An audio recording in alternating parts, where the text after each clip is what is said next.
All right, we are now in section 9.3, the early medieval church, and there's a lot to cover here. As you can see, it's a large section. Some of it will overlap quite a bit with your church history class, and so you might think about looking at some of the content in your Kuiper book that overlaps with this if you need to get more detail or if you just need to reinforce some of the concepts that we're talking about here. Chapter 9.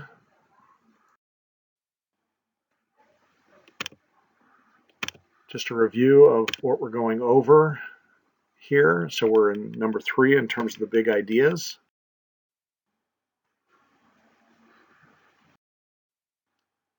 Our guiding questions here at the bottom of page 193, the structure, lay investiture, and that's going to kind of come right at the very end here of this section. The 7 sacraments, and you can see a sidebar on this, and this might actually be one of your essay questions for the test.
All right, early medieval church. So again, we're talking about the time period around stretching all the way back to the 400s here now, because we're going to talk about the rise of the papacy, and we're going to go all the way up until the kind of the high Middle Ages in the 12th century.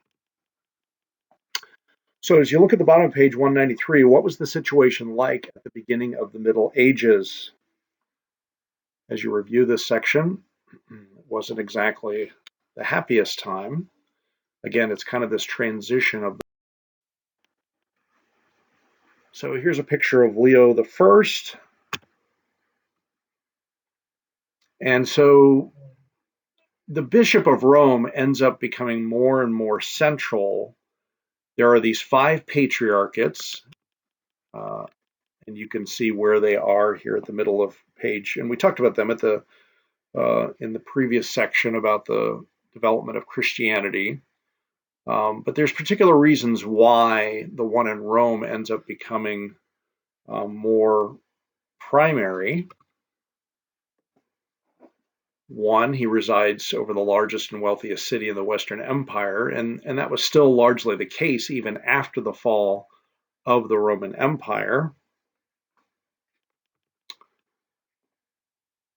And eventually you have Leo the First, who becomes a very important figure. And one of the things he's famous for is going out and without any kind of fight, getting Attila the Hun, to cease and desist from sacking Rome. He was also important for his doctrinal guidance. One of the things that made Rome become so central is because, unlike the other patriarchates, on the early issues of doctrinal orthodoxy, in other words, right teaching about God, the Trinity, and Christ and his person, Rome was always correct. They didn't make any of the mistakes that some of the other patriarchates had made during this early period, what we might call the ancient church. So that was one of the reasons why Rome became so prominent. Now, during the 5th and 6th centuries, the bishops of Rome, again, start to become more and more prominent and gain more and more authority over all of the churches, what you might call a patriarchy or an archbishopric that ends up becoming very, very central.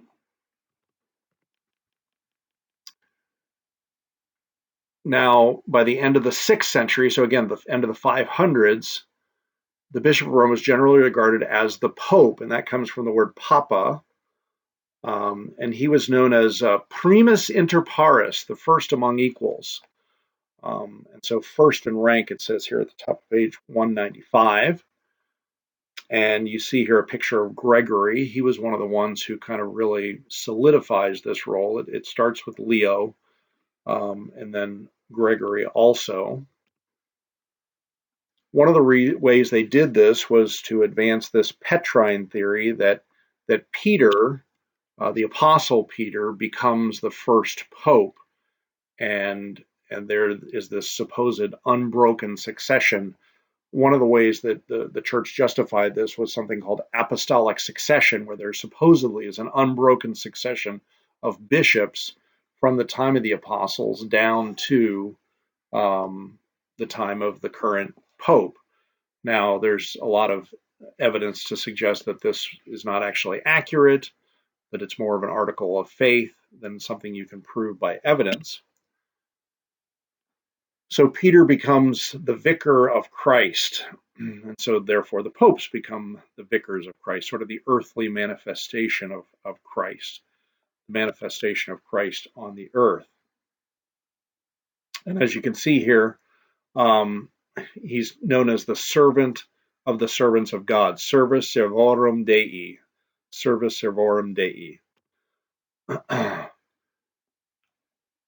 As first bishop of Rome, Peter transferred his office with all its authority to those who succeed him. So this is this idea of apostolic succession.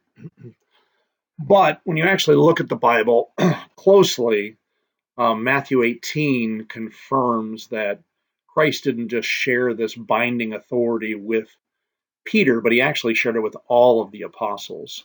And so Protestants would say that this kind of becomes a power that all church elders hold, and not just the Bishop of Rome. But anyway, this is what develops, and again, we need to realize that there's kind of an organic development. It's not like the papacy just kind of pops out of the sky, but it gains more and more power and prestige until the High Middle Ages when it kind of reaches its peak. So here is a picture of Gregory the Great. There's only a couple of popes that have been called that. I think Leo was also called the Great, and recently Pope John Paul II, who died about 15 years ago, I think he might be the first one since Gregory to be called Magnus, to be called the Great. Gregory was known for a lot of things. He helped send missionaries to the Anglo-Saxon, to Britannia.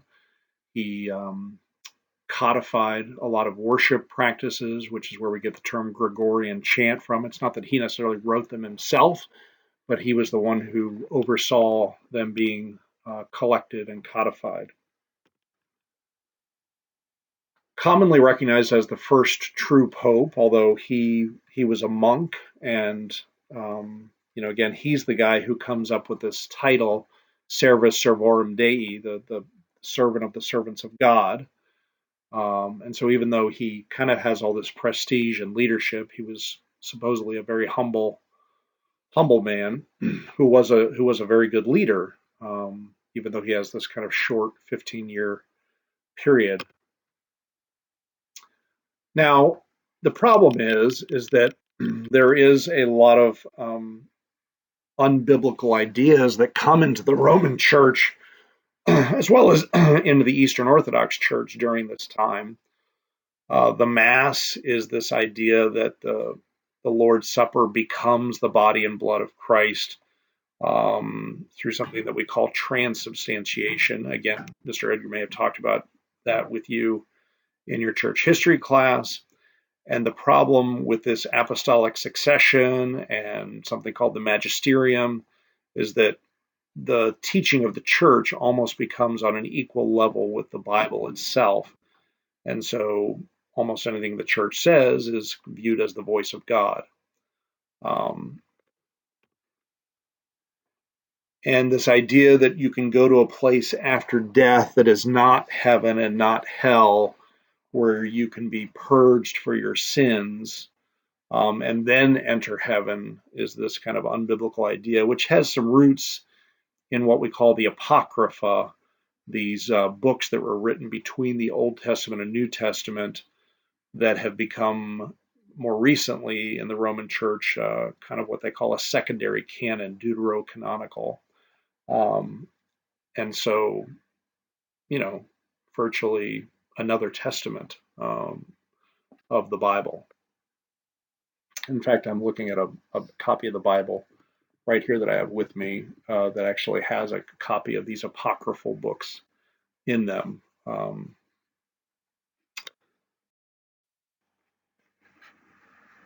right, the teaching of the church here at the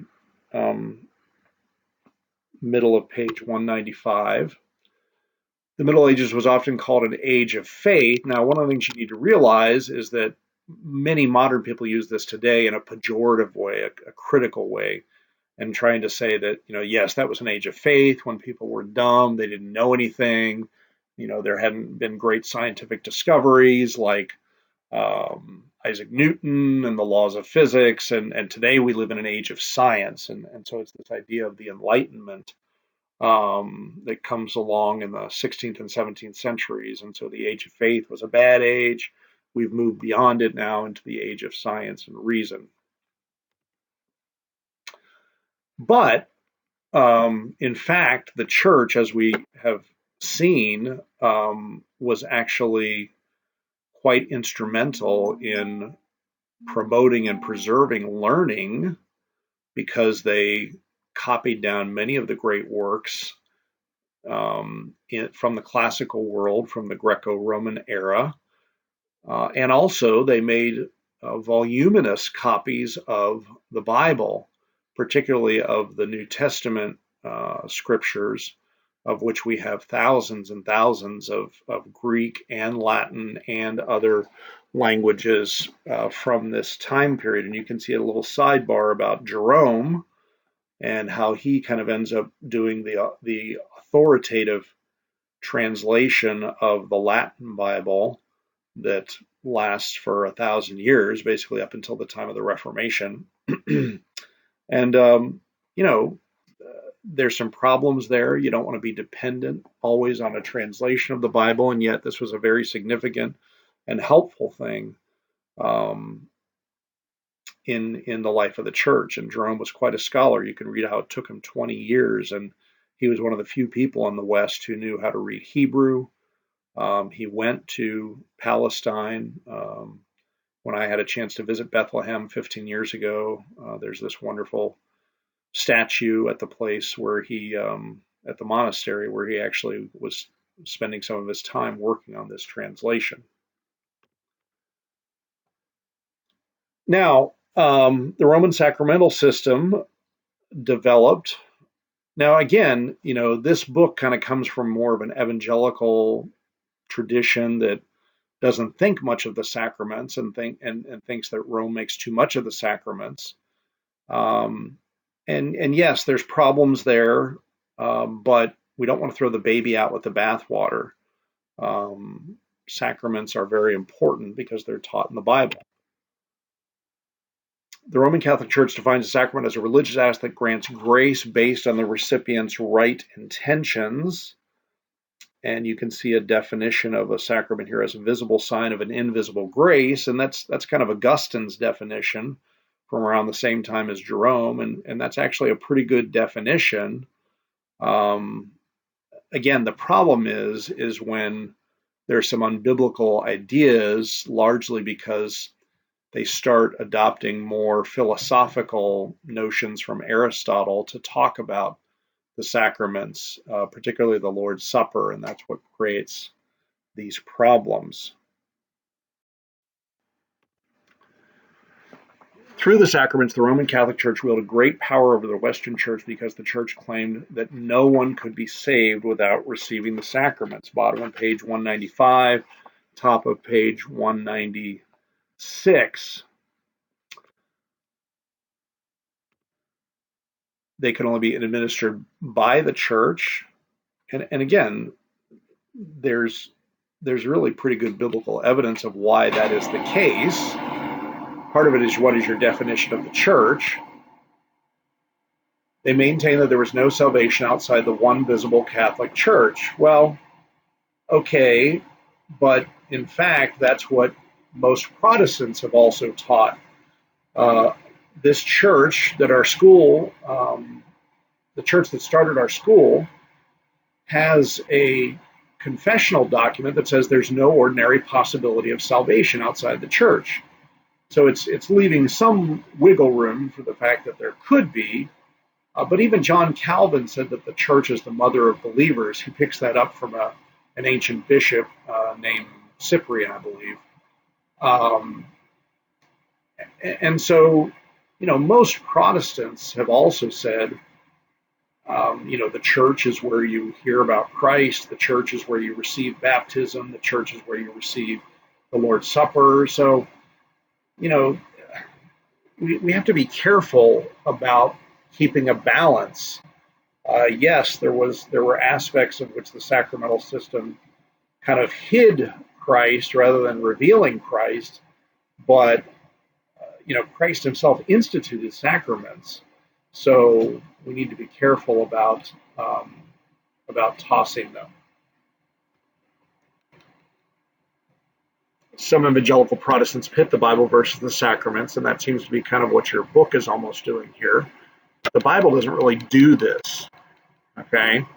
So, do we look to the sacraments themselves for salvation? No, but they are tools of Christ to build us up in our faith and to confirm our interest in Christ, so we don't want to discount them. So here's a sidebar on page 196 about the sacraments. And what happens is the beginning of the 13th century. So there's something called the Fourth Lateran Council. in 1215. And again, you may have already talked about this, or you will talk about it in your church history class. And it's very important because that's kind of when some, you know, seven sacraments are officially recognized as dogma. The idea of transubstantiation is that the bread becomes the body, the wine becomes the blood, is officially dogmatized or made official doctrine. But these things are kind of developing up until that time. So just as the whole notion of the papacy has a development over centuries, so this sacramental system has a development that kind of climaxes here in 1215. So baptism initiates one into the church. Confirmation is what happens when you kind of can say, I want to live as a Christian, so you're baptized as a child. Then you confirm your faith. And then baptism deals with original sin. So what happens when you sin after baptism? Well, that's what penance is for. And you go to the priest and you confess, and he tells you to, say the Lord's Prayer 10 times or to pray the rosary a certain number of times. And so this eventually comes to be known as like a second plank of justification or salvation. And Holy Communion, again, it's something that's taught by the Bible, but it eventually becomes something known as the Mass, which comes from the Latin missus est, you're dismissed, where the priest transforms the bread and the wine into the actual body and blood of Christ. And again, you need to deal with the fact that Jesus does say, "This is my body, this is my blood." What does that mean? And there's been all kinds of debate. Part of what happens in the Roman Catholic Church, again, is this idea of a developing Aristotle's ideas of substance and accidents and using that to explain what's going on. And kind of rather than talking about covenant and covenant community, these philosophical ideas create these problems. Matrimony unites a man as husband and wife. And again, the Bible does sort of present marriage as sacramental-like, right? It describes it as a mystery in Ephesians 5, but there's a reason why Protestants have denied that it is actually a sacrament. And by the way, the fact that it is a sacrament is why the Roman Catholic Church teaches that there's never lawful divorce. Holy orders, known as ordination, is when you set apart a man for the priesthood. And again, their view of it is basically once a priest, always a priest. It doesn't matter how wicked this guy lives. That's why there's all kinds of problems in the Roman Catholic Church with the abuse scandal that they've been dealing with for the last 20 years. What do you do with these holy men who can never really be desacralized, unordained after they've been ordained?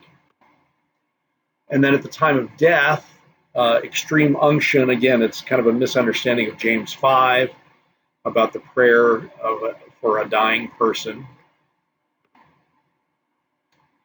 So Protestants have historically said that there's only two sacraments, baptism and the Lord's Supper. You can see this in your Westminster Shorter Catechism if you look at the question on how many sacraments there are. And the reason is because these are the only two that are explicitly authorized by Christ himself, right? Matthew 28, Christ authorizes baptism. Matthew 26, Christ authorizes the Lord's Supper in 1 Corinthians 11. And moreover, they are the only two for all of God's people. Matrimony is only for those who get married. Maybe that's most people, but it's not all people. Ordination is only for those who get ordained to become a pastor or a priest. And so that's the reason why Protestants have said, no, these are the only two sacraments because a sacrament has to be for all of God's people. All right, so that's the sacramental system. And as I said, this might be one of the essay topics on your test next week. All right, so what about the leaders of the church? So there came to be this kind of sharp distinction between those who were ordained as priests and bishops, and deacons, and those who are not. And again, the Bible does talk about setting apart people. I mean, there were prophets who were called and set apart. There were priests who were called and set apart. There were kings who were called and set apart. So this isn't a totally unbiblical idea. But here's the problem, and this is at the top of page 196. Only the clergy were considered members of the church. Now that's a big problem. Um, the Bible clearly says, like, the letters of Paul are addressed to the saints at Ephesus. And it's really striking. Philippians 1, the saints with the elders and deacons. And so there you have an explicit recognition that, yes, there's this officer class, there are these elders and deacons, and yet they're not, it's not like the letters addressed to the elders and deacons, it's addressed to the saints, of which part of them are elders and deacons. So we need to realize that this is a big problem. And so when the Catholic confesses, I believe in the Holy Catholic Church, they're confessing simply the priesthood. Now, there is some notion over the last 50 years with the Second Vatican Council that the Roman Church is recognizing more the importance of the laity. And it would be interesting to look at the catechism of the Catholic Church as to whether they genuinely recognize the laity as members of the church. But this is part of what you know this whole notion of the church owning all this property and having all this power. It's because it begins to be viewed as kind of almost this state of which there are only particular members who are the clergy. All right, so there's different kinds of clergy, and again, you've probably talked about this in Mr. Edgar's class. There's secular clergy, and these are what we would think of as the priests, okay? So they conduct the service, they conduct the mass, they administer baptism, but then you also have what your book calls regular clergy, or what we might call the religious, and these are the monks and nuns, and your chapter doesn't talk too much about nuns. There was kind of a female version of this that develops in the Middle Ages. There's a woman named Hildegard of Bingen who's an important figure in this movement. So anyway, they are kind of set apart to live only with themselves. The secular clergy, the reason they're kind of the clergy of the world is because they're actually interacting on a day-to-day basis with the people in the village. And the regular clergy, these religious, these monastics, are off by themselves. Now, again, it's not that they never have any interface with the communities that they live in, but they are kind of separate.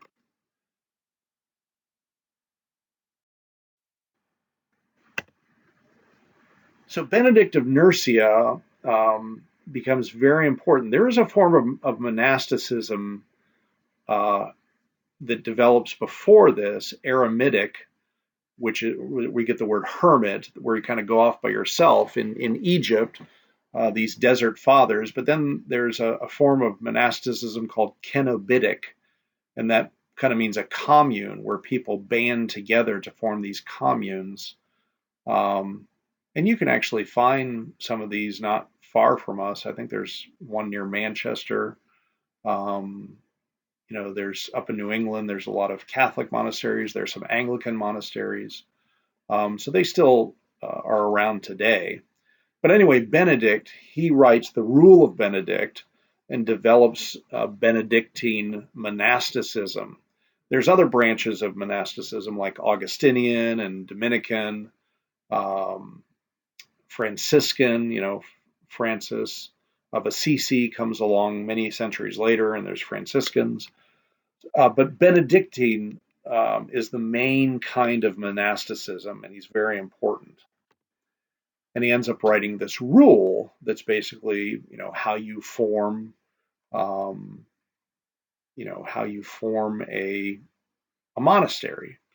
and you set apart a guy who's going to be the abbot, the father, um, and you have these different roles, and you take these vows and you agree to live together in a particular way in order to, promote the rule of Christ and good order, and to work and pray. Ora et labora, work and pray. So, according to the middle of this page, what did they do on a regular basis? Again, they weren't just doing Bible studies all day. And what were the vows that they took? This is part of what set apart a monk from everybody else. And again, this wasn't something that the secular clergy did at first, although what happens is monasticism becomes so important and so central that eventually the secular clergy have to become more and more like monks. So initially, the idea of a priest not being able to marry is not around in the first millennium of the church very much. But as monasticism becomes more and more central, eventually the priests also become celibate. In other words, not marrying. Um, so again, when you think of a Roman Catholic priest today, and that they are unmarried. First of all, that's not something you find in Eastern Orthodoxy. The bishops in Eastern Orthodoxy are unmarried, but the priests marry. And again, it just wasn't something that was necessarily as prominent in the first 1,000 years of the church. So these regular clergy played an important role in the growth of the medieval church and the progress of Western society, bottom of page 196. And again, they end up having an incredibly influential role during this period. So two of them, and again, these are two names that you're going to want to know for your test. Patrick, um, and we don't know exactly his dates. That's what the CA means, approximately. Um, and so when you sing St. Patrick's breastplate, we don't know that he explicitly wrote this. Christ behind me, Christ before me, Christ within me. But it's attributed to him, and so it kind of reflects his thinking. And then Boniface was the apostle to the Germans, and there are others as well. There's an Augustine. So there's an Augustine of um, Hippo, who's the very famous theologian. But then later on, there's an Augustine who's sent by Gregory to go to Anglia, to go to Anglo-Saxon territory and evangelize there. Um, and here's a picture of Benedict for us. All right, so the need of reform. So remember, Pope Leo the Third crowns Charlemagne emperor, so that's part of what increases the stature. So you had Leo, and all the things he did back in the 5th century. You had Gregory the Great at the end of the 6th century and early 7th century. And then the papacy, as the empires are not quite developing yet, right? We have the development of the Holy Roman Empire, and we have the French Empire that's going to come along. So the papacy is kind of maintaining its influence and gaining power during this time. So reforms of the 11th through the 13th century, so again, the 1000s through the 1200s, restored the church's prestige. Why did they? Why? Well, there's the need for reform. The Roman Church, there's problems. Even though it's the Holy Roman Church, it's not always so holy, and there are issues there. So it's got a lot of land to maintain, and so that, when you're sort of really focused on worldly things, often very worldly people can become part of your group. but also they needed to protect these land, and there were lots of problems with the Vikings in the 8th and 9th centuries. And so, they end up appealing to these secular leaders saying, hey, help us out. The pagans are coming, and we have all these buildings and lands to maintain, the monasteries and the churches and the cathedrals. And so the kings want something in return. If you're going to ask us for help to protect you, well, we want to be involved in, we want our people to be the priests and the bishops especially. And so that's what this notion of lay investiture, it's where the layman, right? And again, think of it, the king he's outside the church in the sense that he's not an official member of the church, because again, the church only consists of, monks, bishops, priests, cardinals. And so, that's why this is kind of viewed as so offensive, is because, this is a layman appointing this. And so this, again, this kind of improper understanding of what the church is what causes this to become such a problem, as well as the fact that the kings were not always the most upright men. And so they were not necessarily thinking of the interests of the church when they did this. So you can see here at the middle of page 197 that there are a lot of problems that developed. If you read through that, you can see what the issues were and why this becomes unhelpful. So this decline in the church leads to this reform movement.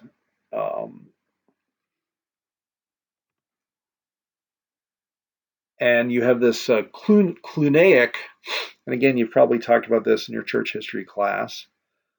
Again, sort of like Benedict 500 years earlier, there becomes a need for reform, and it's largely coming through monasteries. So they forbid simony, and again, that comes from the Simon Magus back in Acts chapter 8, who said, I want to buy the power of the Holy Spirit from the apostles, and so that's not good. You can't buy God's power. To keep the church from secular control, from the lay investiture, and to make the papacy, no longer be so problematic because it had these wicked men who were holding the papal office. So the Cistercians were a very influential monastic group, and again, kind of a new order that's developing. Bernard of Clairvaux, he wrote a very famous hymn that we still sing today, and I'm not remembering it off the top of my head, but you can look that up, hymn by Bernard. Oh, Sacred Head Now Wounded, I believe. Oh, sacred head now wounded. Da, da, da. Anyway, I believe he was the one who wrote that. All right, so the Pope is increasing in power, and he thinks that he has authority over these secular rulers. So there's ongoing conflict between these popes and emperors. So the College of Cardinals was created to ensure that it was the church, not the kings, who would choose the popes. And again, make sure you're aware of that, because that's going to be a question on your test. So Gregory the Seventh, so again, he had been the monk Hildebrand, and then he becomes this pope. And again, some of the most influential popes were former monks. I believe Gregory the First was like this, and increasingly they're going to look for monks to be the popes. So he was a leading advocate of papal reform, and lo and behold, he ends up becoming the pope. So again, this whole idea of lay investiture, he takes it head on and threatens excommunication, which again, outside of the communion, putting someone outside the church, denying them the sacrament of the Lord's Supper, which again, in a sacramental system like Rome had, if you're cut off from that, you basically think you're going to hell. So it's a powerful weapon. Um,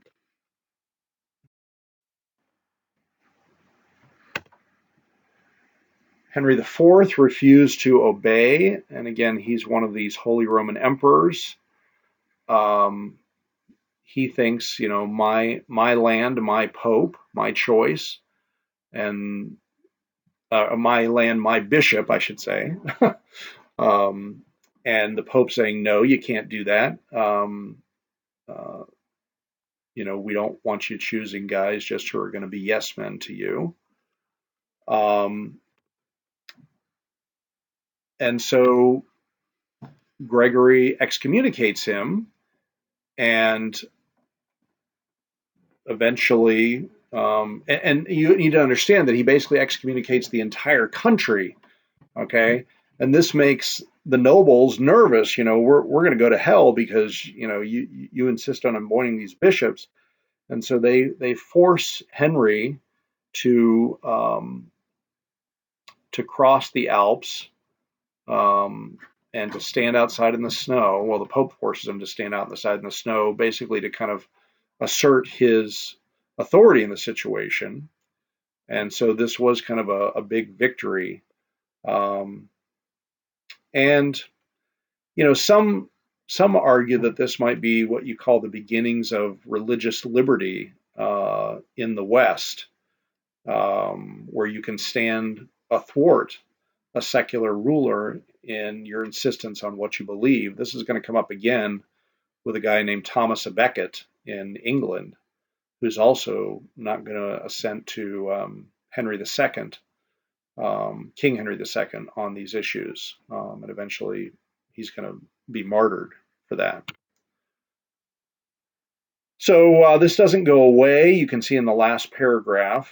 And eventually they developed the Concordat of Worms, not worms, Worms, which officially says the church is going to, basically lay investiture is done, but they have to do it in the presence of the ruler. So in a sense, he kind of does have some involvement. Um, so here's a nice picture of Henry waiting outside and asking for forgiveness, which he eventually is granted, and Germany is restored. Um,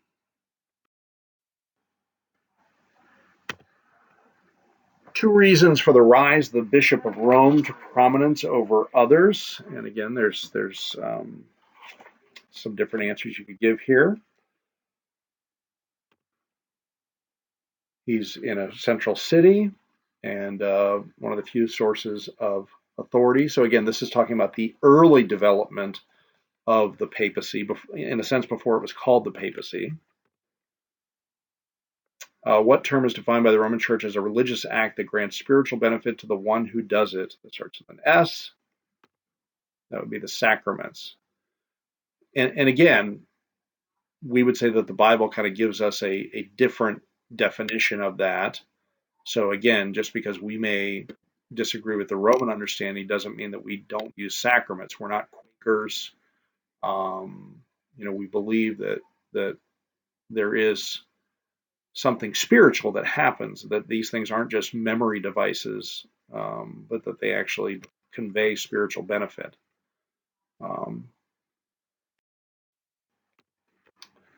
What religious act brings one into full fellowship with the Roman Church and confers the Holy Spirit to strengthen one's spiritual life? This starts with a C.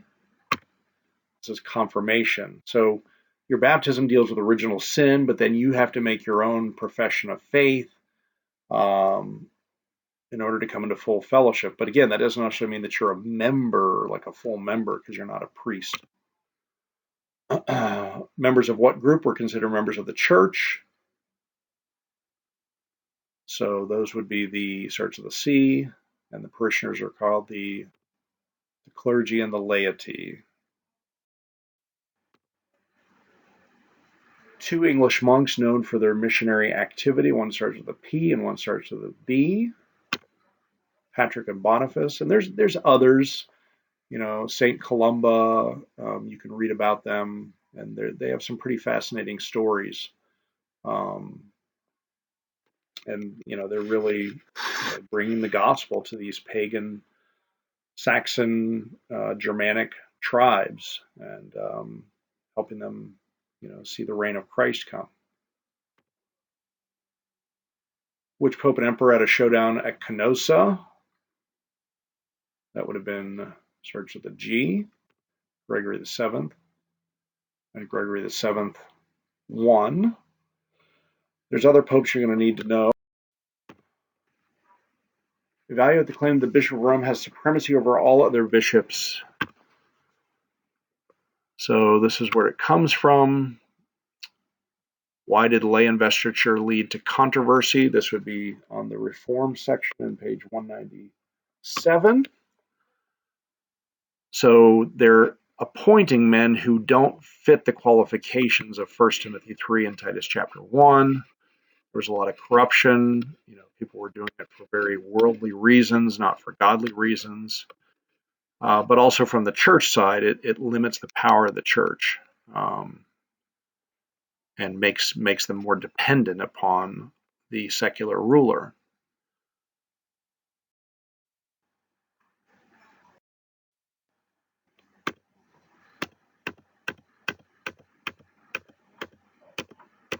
All right, you want to know all these people, and you want to know these popes. Leo the First, again, 5th century.